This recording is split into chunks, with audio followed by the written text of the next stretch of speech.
We started small. In the beginning, I was juicing myself, Really? my own hands. Yeah. We were doing 100 bottles a week.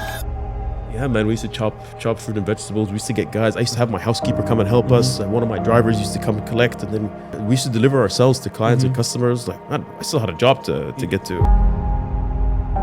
Nothing. Now we're doing 5,200 bottles this yesterday afternoon. Yeah, in the beginning, it was we were pressing by hand, and we found a little warehouse in Alcoz that allowed us to share their kitchen. She was very strict on us. And this is where we are now. We're there, we're strong, we're an engine, we're moving, and we're catching the big boys. As long as you are an honest company and you stand by your words, I don't think there's anything you have to worry about.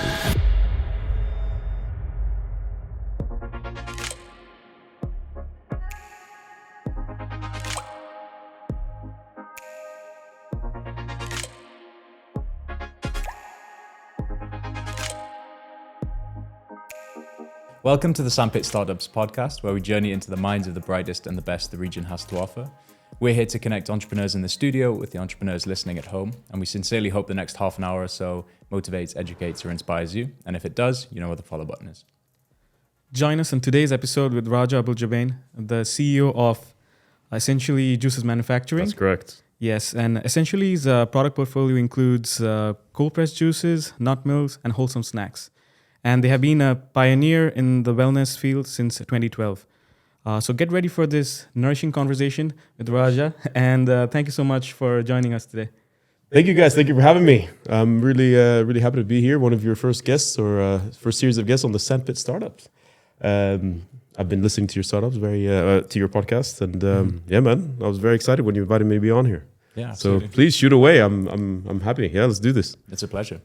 So, Raja, you're in the wellness space. The wellness space, yes. What I want to understand is, why did you go down the route of juices and not any other health wellness products? All right. We started this business, myself and my business partners, in 2015. Now, essentially, it's started in 2012. We'll touch on that a little bit later. I went to school in California, University in California. I kept flying back and forth. And in California, there's like a juice bar in every corner, like a Starbucks. Yeah. He came back here and he said, man, do you want to start a juice business, like a cold press juice business? Cold press is the method of juicing, right? It helps retain all the nutrients, all the fibers in it. It should be unlike your conventional juicing where you just juice oranges, et cetera.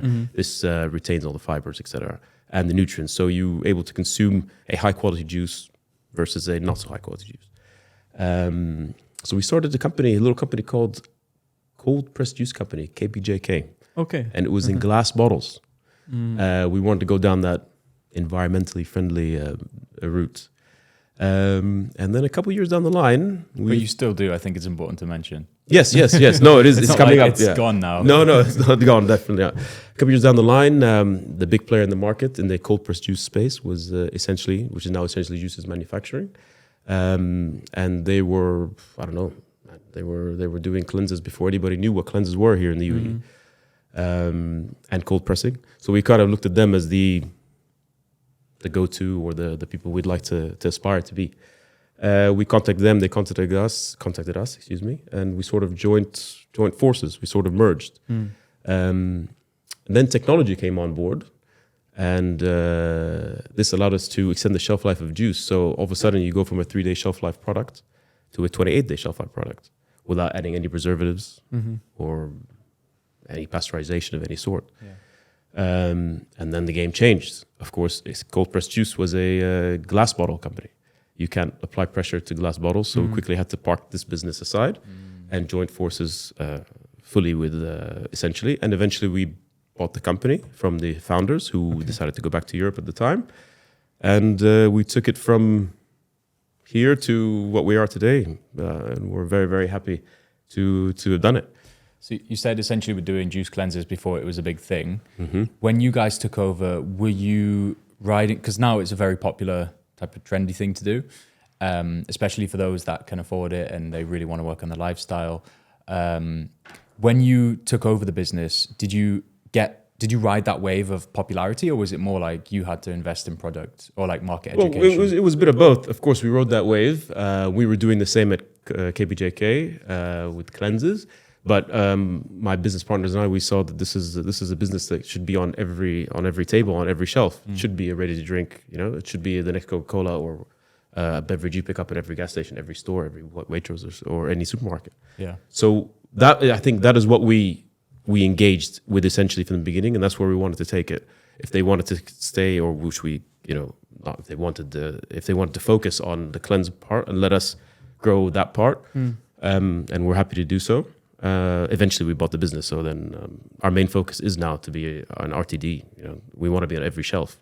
Okay. Our cleanses do very well for us, but the majority of our business is B2B and on the shelf. That's very important to be so visible everywhere. If that makes sense. Yeah. Yeah.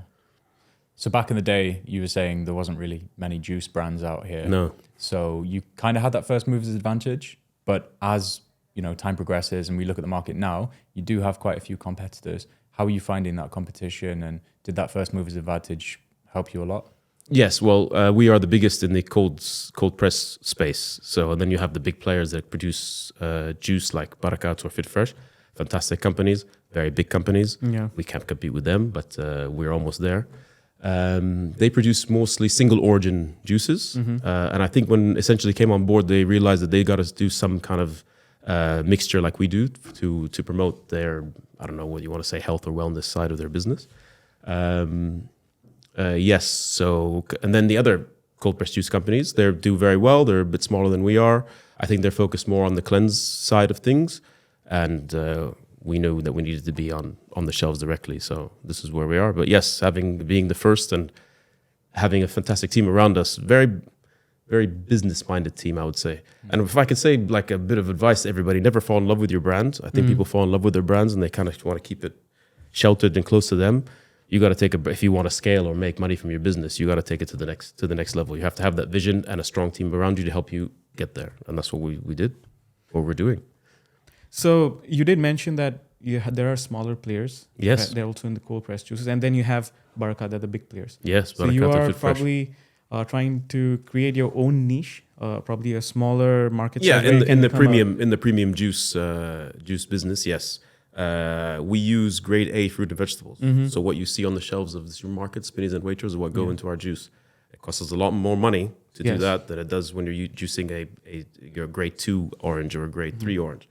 But we use grade A fruit and vegetable, or grade 1, depending on who you're speaking to, in all our items, everything, even down to our bites that we're now doing. So yeah, it is something, but this is what part of our USP, and we want to stay as a premium quality juice, and we want to be on the top shelf. And if it costs a little bit more, but at least you know what you get, what you're paying for, because everything that we state on our labels actually goes into our juice. Right. Everything. There's nothing added into here. For example, this 200 ml bottle has about half a kilo of produce in it. Okay. Only this. So whatever we state on the label is exactly what goes in here. What's the difference between grade A and grade B? Fruit and vegetable, I think it's just the aging of or they don't look as pretty as they should. They don't go on the shelf. Maybe they get a little bump or damage or something like that, or they've aged. So that's grade A is the ones that grade A is the ones that you see on Spinneys and Waitrose. The premium, beautiful looking. I see. Fruit and vegetable, and then it goes down. Obviously, there's aging process, and there's oxygen in the air, and slowly things start to degrade. But yeah, that's how it is. But if you look at the competition, right, as you mentioned, a few big names, so they have deeper pockets, so they can probably go on marketing campaigns. And I usually see some of them even while I'm watching a movie in a cinema. Yes. They have an advertisement there, but you have to probably use another strategy. How does that work? Different strategies that we're using. I mean, with deep pockets. First of all, in the just purchasing, your raw material, they purchase in super bulk. Super bulk. Yeah. So their prices are, and they're still fruit and vegetable distributors themselves. So they're probably just using the fruit and vegetable they don't want. Yeah, exactly. Yeah. So that makes it easier. Marketing is huge. Advertising is huge. I used to think marketing and advertising were the same thing, and found out they're not. So, yes. So what do we use ourselves? Well, besides word of mouth, we're on Instagram, we're on Facebook, we're on all the normal channels that we do. But now we are pushing heavily to just be completely more visible.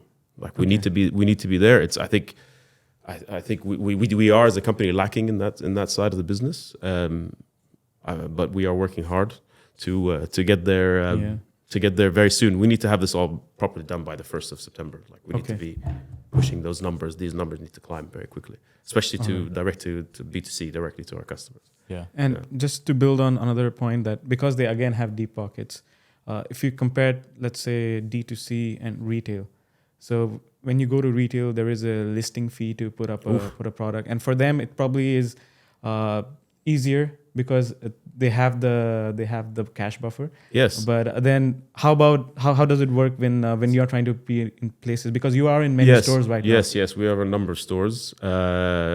Listing fees vary between company to company, between supermarket to supermarket. We have a distributor, a very strong distributor who helps us, who's already in these places. So they between them have an understanding, and then they sort of upfront the fees, or we have to split them, and then slowly it just comes out of the balance between us eventually. Okay. But some are much higher than others, and then after that you have to pay for positioning. So you want to be here? No, you're here.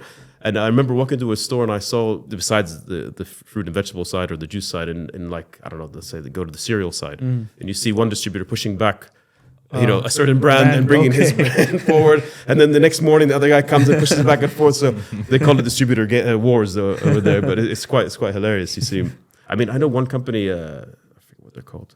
They have in Carrefour in the Mall of the Emirates, they have 30 of their own guys just there monitoring their items. Yes, they don't work for Carrefour. They work for this distributor, around. And they just wander around making sure that everything's aligned perfectly and nothing's been pushed back and everything's in order, and they've got 10, 30. They don't work for Carrefour. They work for this company, for this distributor. Crazy. Wow. Yeah. That's certainly inflating the footfall numbers. Yeah. Yes, exactly. Yeah, we've got 2,000 people visiting the store a day. 1,000 of them are just for different distributors. They basically live here. Yeah. So I've been to your facility. You've got these massive warehouses, and it's all kept sub-zero, and this big tech that compresses the bottles and all this sort of stuff. Cold chain and high pressure processing, HPP. Yes. Yeah. When you started out, was it a case of getting investment and then building that entire facility, or was it more like you start with this and we started small. We started. I mean, in the beginning, I was juicing myself, Really? My own hands. Yeah. We were doing 100 bottles a week. Ooh. Nothing. Now we're doing 5 today. We pushed 5,200 bottles this yesterday afternoon. It's quite impressive to go to on our day. There's our title. Yeah. But I don't. 5,000 a day. So we started small, and there was another facility in the UAE that had their own high pressure processing machine. This is the machine that allows us to extend the shelf life of juice. Basically, you insert the juice into a chamber. Chamber sets pressure at 6,000 bar. For a holding time of 2 minutes. Out comes the juice on the other side. 28-day shelf life. Basically delays the aging process of juice and kills anything that's inside. It's actually the safest way to consume any kind of beverage. So I'd love to know what those early days were like when you were doing testing your own, pressing it yourself, perhaps probably shipping orders yourself as well. Yeah, in the beginning, it was we were pressing by hand, and we found a little warehouse on Al Quoz that allowed us to share their kitchen. She was very strict on us, that woman. So we started getting traction. And I think in 2015, I don't know how long you guys have been there, they started becoming this new love for anything that's made in the UAE. Yes. So people became very, they want, proudly made in the UAE. Actually, on our bottles, it says proudly made in the UAE. And that's been there for a long time. And so we used to go to all the markets, all the shows. We were set up in some little cafe in Al Quoz as well. So it was quite busy all the time in there. And I was always in there. My partners were in there. We're always talking about people with juice, And we were like, what's this? Educating about cold press, educating about wellness, health. Unfortunately, we have to use that word health. But yes, wellness is the word we like to use. And slowly, we started getting traction. Our website was quite cool. It was more cutting edge. And orders were getting bigger and bigger and bigger. But then, again, we knew we had to scale the business. And there was either we got to do it properly or not. And that's why we merged with Essentially and eventually took it to where it is now. So you say you don't like the word health and wellness. Obviously, there's marketing strategy behind that. Yes, I don't like the marketing strategy behind the word health at all, because you can stick health on anything, and people just by default assume that this is a healthy item to consume. It might be a okay item to consume, but if people say, "Oh, it says healthy, we can eat it." Yes, you can eat it. Doesn't mean that it's healthy. People don't look at the back of labels, man. If you pick up items today in the supermarket, you look at the back of labels. Why is this in my product? What is this? What is this? Like, like chemicals, like what is, I can't even read them. I mean, there's nothing on this label. Things like that really, really bother me. And it says health on the front, you know, on the sticker of healthy Cheerios. Come on. Yeah. They're good. Don't get me wrong. Eat them. Just you can't say that they're healthy Cheerios. They're not healthy Cheerios. I've heard like the fewer ingredients on the back, the healthier it is. 100%. Like if it looks like a biblical 100%. scripture Yeah. on And the we back picked of the up something the bottle, other day. it's not some healthy. hummus or guacamole, something, and they were, it's 7-day shelf life. I turned around, I saw 19 different ingredients or additives. I was like, mate, how is this a 7-day shelf life product? For guacamole. Surely Yes. that's just avocado. Avocado, onion, and lemon. That should be, Yeah, right? yeah. Yes. But I guess if you want it to stay a long time or have a long shelf life, you got to add A bunch of other stuff. unless you're HPP, of course, but that's a different story. Look, so the business runs both B2B and B2C. So essentially you have two businesses within the one business. How do you scale and build that team without adding additional costs? Because I can imagine, the team functions B2B in one way, and Yes, then you have to build an entirely different mold for B2C.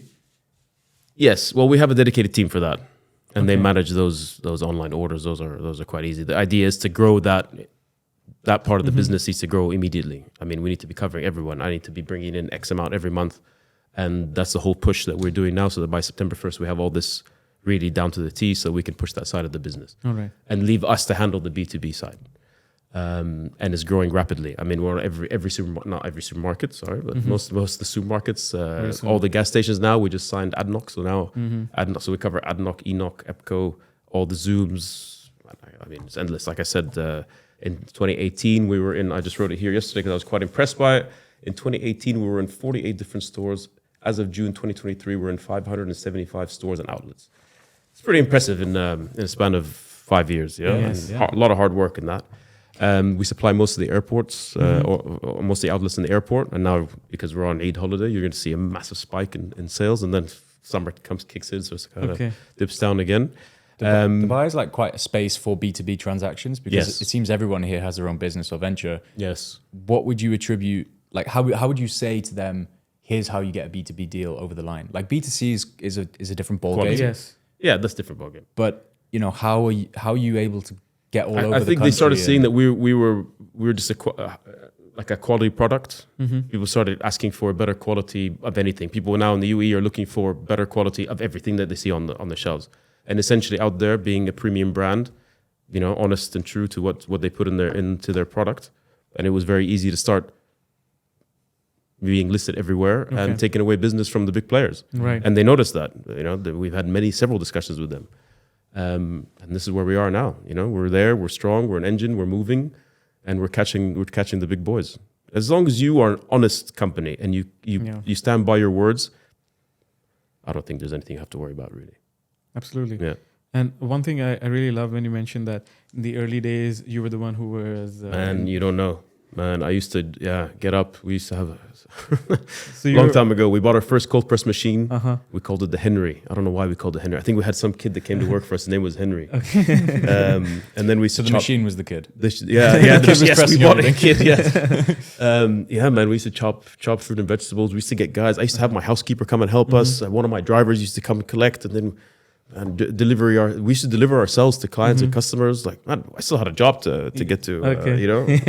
Luckily, it was a family business and I had a bit of cushion on that. But it was really, really interesting time. If you could just probably touch on it a bit more, because scaling such a product, right? It's a product-based business. It's a bit labor-intensive. And you mentioned the early days, you were part of the whole supply chain. So how has the journey been in scaling this? Because that's something that only experience will tell you. You can't probably find that anywhere else. I know you want me to use the word innovation because it's become quite a popular word in the... scaling it from day one. Yeah, I think it is a very expensive business to maintain, right? You have to continuously upgrade equipment. So we knew that we had to start buying more machines. Eventually, we bought this machine that cost us a strong amount of money, the high pressure processing machine. We bought that in-house instead of outsourcing. That helped us a lot on our timings, on our deliveries. And the facility here was the only facility, so they were allowed to charge whatever they wanted. Okay. So that was a very expensive part of our business. So we had to bring that down. So we were able to raise some money, bring that on board. I don't know if you know, but we currently we just listed the business on the UK Stock Exchange, on the Aquis Exchange in March. Congratulations. Yes, it's been a bumpy road. We are there. Look, to be honest, it was the easiest way to help us raise funds for this business. People feel more secure when the business is listed. They know your books are in order. Everybody, all the board members are. Yes, exactly. Do their own due diligence on it. Exactly. We were due diligence twice, 3 times, 4 times. You can't imagine the KYC on us. I mean, I can't even imagine. Opening a bank account today is very, very difficult. Imagine what it was to list a company on the stock exchange. So that's one. So we've been able to raise some money doing that. We want to acquire more businesses that are in the same field. So we want essentially to be like a holding company. Okay. And put like-minded business under ours, whether it's in the food business. It will be in the food and beverage sector. Right. We've identified a couple now that we are in somewhat advanced talks, on joining partnership or whatever it is. It is happening. And more equipment that on board that I mentioned, bottling, labeling, capping. We want to automate the entire process. I want to cut my time down to 2,000 bottles an hour versus one shift of 5,000 bottles. Yeah. The things like that help me, scale my business properly. If I want to compete with the big boys, yes, eventually I'm going to get a massive contract that's going to double or triple my business. So you need to be prepared. Otherwise, I'm going to be hiring part-time staff, and that's quite expensive and cumbersome also. Yes, cumbersome, and you don't know their quality of their work. We train our team a certain way, and I need everybody to be on the same. What if one night shift somebody comes in and he's not? I don't like mistakes. We don't like errors. So things like this, you wanna automate to make sure that there's no room for any issues. And in terms of automations, have you used tech at all to optimize your process and lower those costs? Well, this machine itself, this high pressure processing machine, is directly linked to a computer system in Spain. So any mistakes or any issues while we're sleeping, like an aircraft, in the morning you get a message saying you have a sensor off. Fantastic news. So we come replace a sensor or whatever it is and things like that. Yes, tech is definitely part of our business now. Cold trucks and storage. We're working with a company now that's very tech advanced in their moving of cold of products that need to remain in cold temperature. So we're very happy to be working with them. That's an especially big challenge here, where it's hot all year round. Yes, and people, no disrespect to anybody, but delivery vans open the door, offload, leave the door open, go drop off, come back. And by then, the temperature in the van has gone up to like 30 degrees. I mean, it's 45 degrees today or 37 as I saw. So, people aren't as careful as they should be. So you need to maintain a constant cold temperature for anything, really. Anything that's a perishable good. You need to maintain that cold temperature. And unfortunately, this is where we live, and it is what it is. But so now we're working on perfecting that part of the business. I think that's the only part of the business is not in our control. So we're working with we will be working with a company that we're very happy with. And they know what they're doing. So we're very happy to be there. Yeah, I mean, like when you talk about scaling businesses, the easiest, it's always a challenge, but the easiest to scale is something very, very tech enabled, where it's to the point where it's like maybe even a SaaS business. Then you've got products, and then you've got like perishable products. Right? And we have an expiry date. I'd love to be able to ship to Saudi or Kuwait or the US, but 28-day shelf life. You're going to lose time on the border. You're going to lose time at the airport. Whatever it is, it's very difficult. Yeah, that's very right. difficult. And if it gets held up at customs, yes, you're going to lose 3-4 days, 5 days. Yeah, okay, there's still shelf life on that, but not as much. No, not as much. The profits, doesn't it? We're working on a few things to get past that, but I mean, who knows? Maybe one day we open up shop in Saudi and have your own unit manufacturing unit there. Exactly. I mean, that is the dream, obviously, because the numbers there just make a lot of sense. So the population alone and the population that can afford a premium drink is huge, and they're lacking for things like this. So yes, we want to be there. Let's see how it goes. I think we'll be shipping first, and then eventually we'll set up shop. So we're running out of time, but I would love to hear about what's next for you guys. What have you got in the pipeline? What's planned? There's a few things that we have up our sleeve. I think we touched base on a few of them.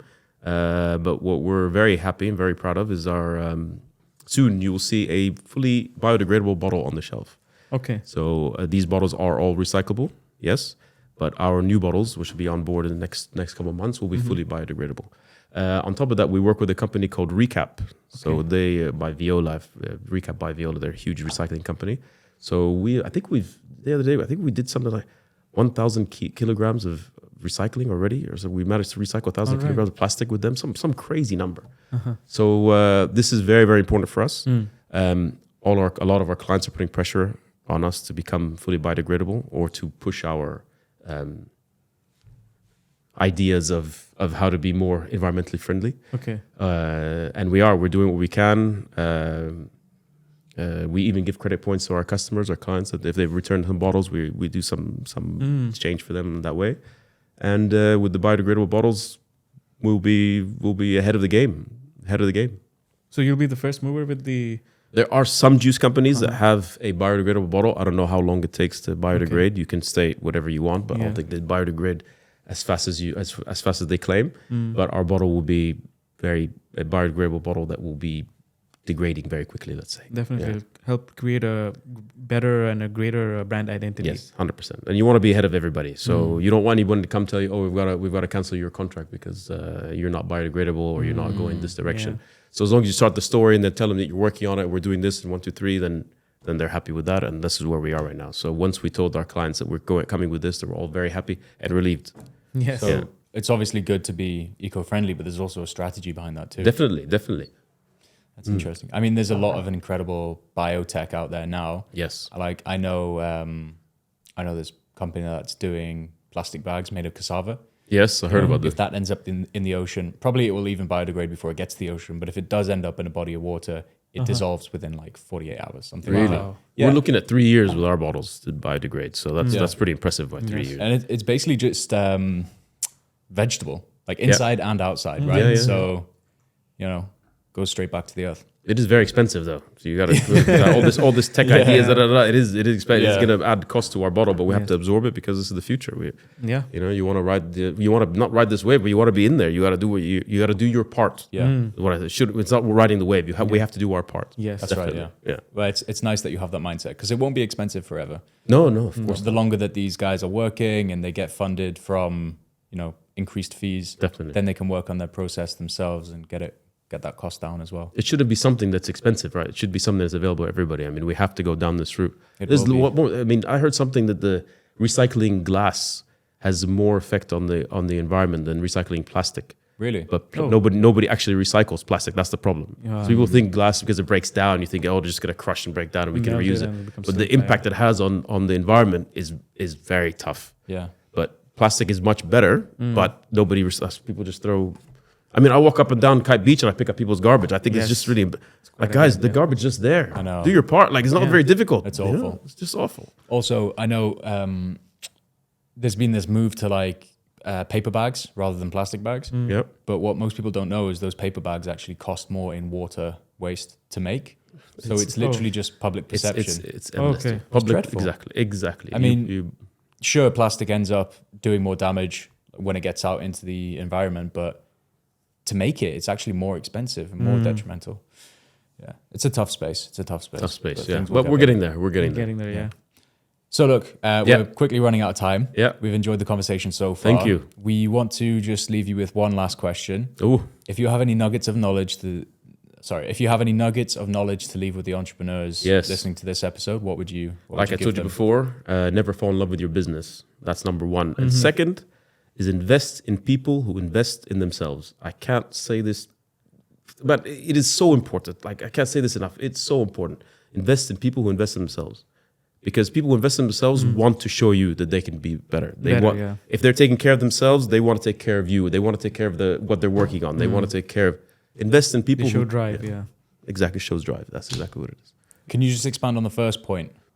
Never fall in love with your business. We've come across a few companies that they've fallen in love with their business and they kind of keep it close to their heart, and they're worried that if they, open up to investment or things like that they're going to lose control.